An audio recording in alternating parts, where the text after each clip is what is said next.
So when we're having a model of something, then how high might a value go, or how low might a value go, either on some interval or then going to infinity.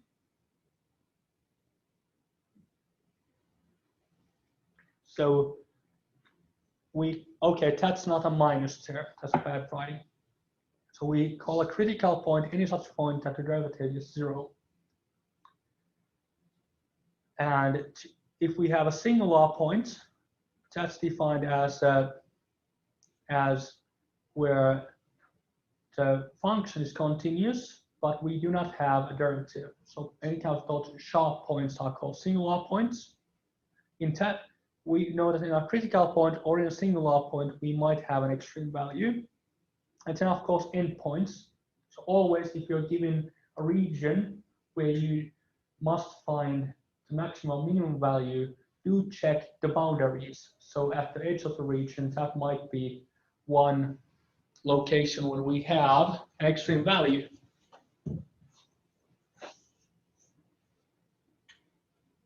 So while one use for a derivative is that if we know the derivative, then when we solve the roots of the derivative, then so for example, we have some kind of a function, and we want to find the maximum value of maybe maximum minimum value of that function within a region. We could find the derivatives. Okay, now if I again put on the camera,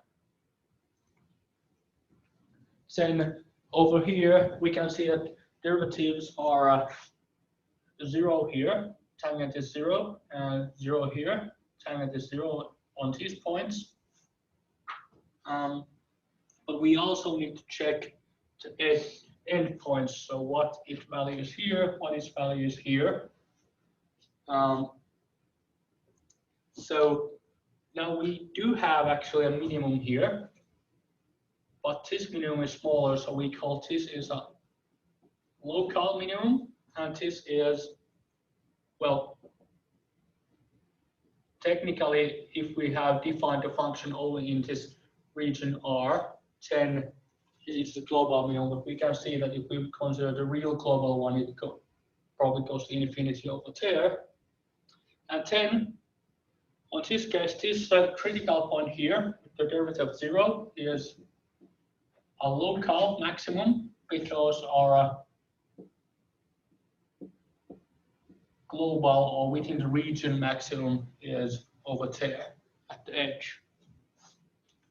We can see here that outside of this region, if this model could extrapolate, for example, we would have also here some critical points, and then maybe it goes to infinity there. So it might go to infinity eventually.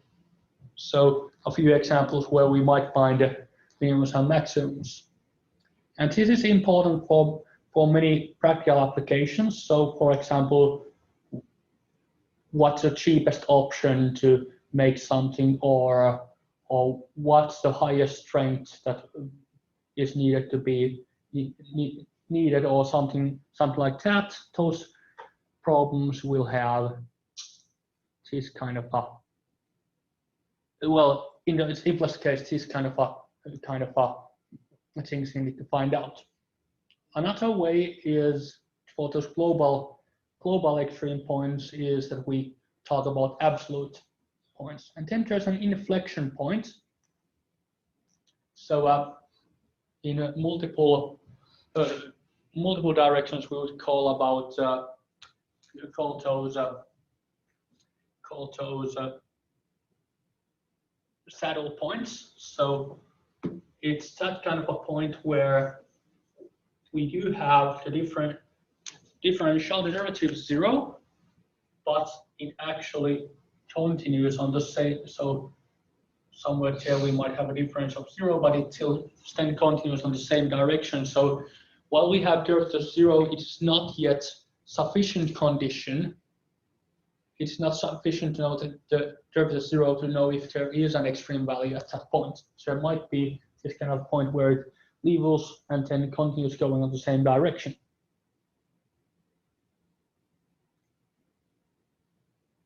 So the first derivative test is for those kind of a critical points. On extreme values, still it must be 0. And then if in the vicinity it's on the other side is negative and the other side is positive, then we know it's a minimum point. So if it's on the left side we're having a negative derivative, and on the right side we're having a positive derivative, we have minimum point. And if on the left side we're having a positive derivative and on the right side we're having a maximum point, if derivative share signs on both sides, then it's this kind of a saddle point.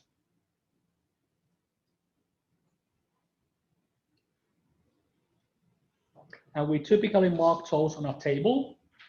So, for example, in case of this function here, we would mark that maybe the function value, but then the derivative is plus. So function goes up, derivative is plus, derivative is 0, so there's a saddle point, and derivative is plus here, so function goes up. So we would draw this kind of a table here.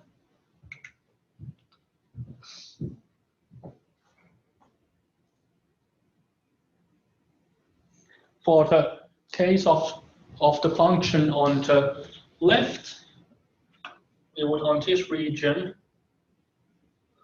so the function and the derivative, so plus, function goes up. Okay, derivative is 0. It has a maximum point. Derivative is minus. Function goes down. Derivative is 0. And there is plus. So function starts going up again. So this was a minimum point.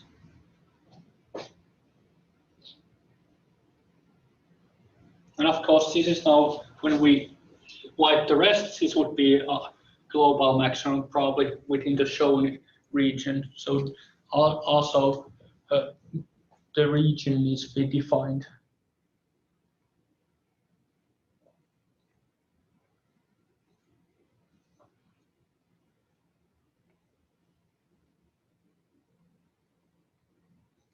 Second derivative test does also work for those. So if we do the higher derivatives, then we can, using those, find if there are maximums or minimums. But if the second derivative is 0, then the test is not conclusive. We need to use other methods to figure out what it might be.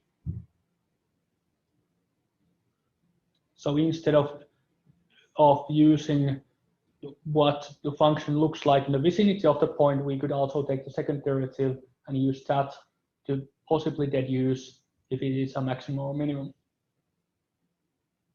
And then on singular points, so if we have a sharp point, we cannot find the derivative. So then we need to use what the function looks like in the vicinity. And of course, in the endpoints, we will also need to see which way it does approach the endpoint. And of course, in some cases, we have endpoints which are not actually in the region.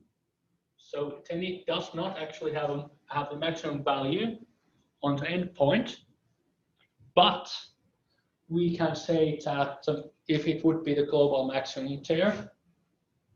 So for example, we would have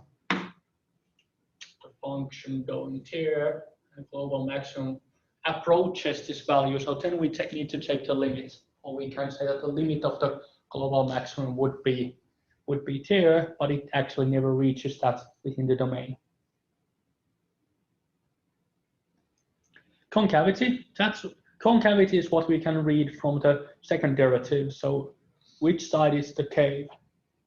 So concavity is up or down, plus or minus when we're, so depending on the value of the second derivative. So it's concave up if it is differentiable, and the first derivative increases, that is, the second derivative is positive. And it's concave down if it's differentiable, and the first derivative decreases, that is, the second derivative is negative. Inflection points, if the concavity of the function is different on different sides so the concavity of the function is different on different sides of the inflection point. So the roots of the second derivative, what we saw on the saddle point here, then it has a root on the second derivative at that point, then it has what we call an inflection point.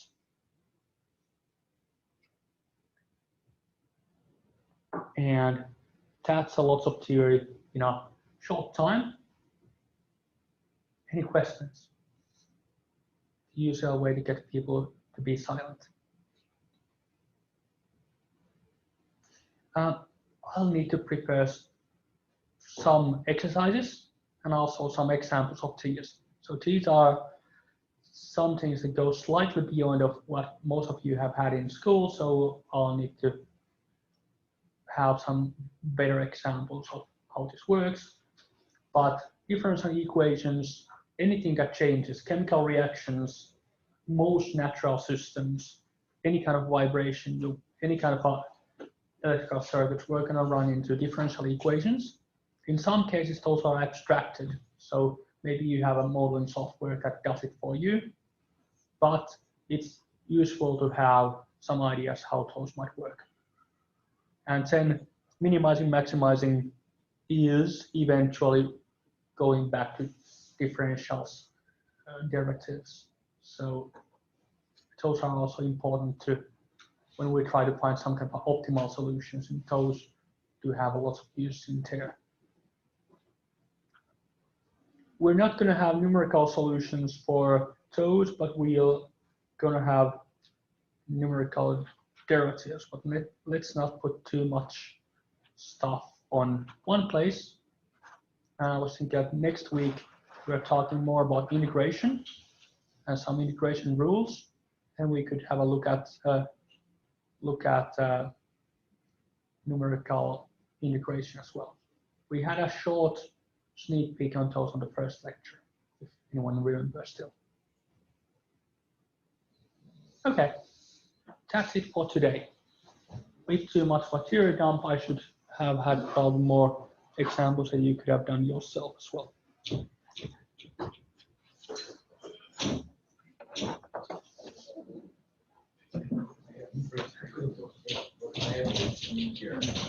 All right, and I'm gonna, if you have any questions to ask, if you want also Magnus or Vivi, but if not, I'm gonna end the, yep.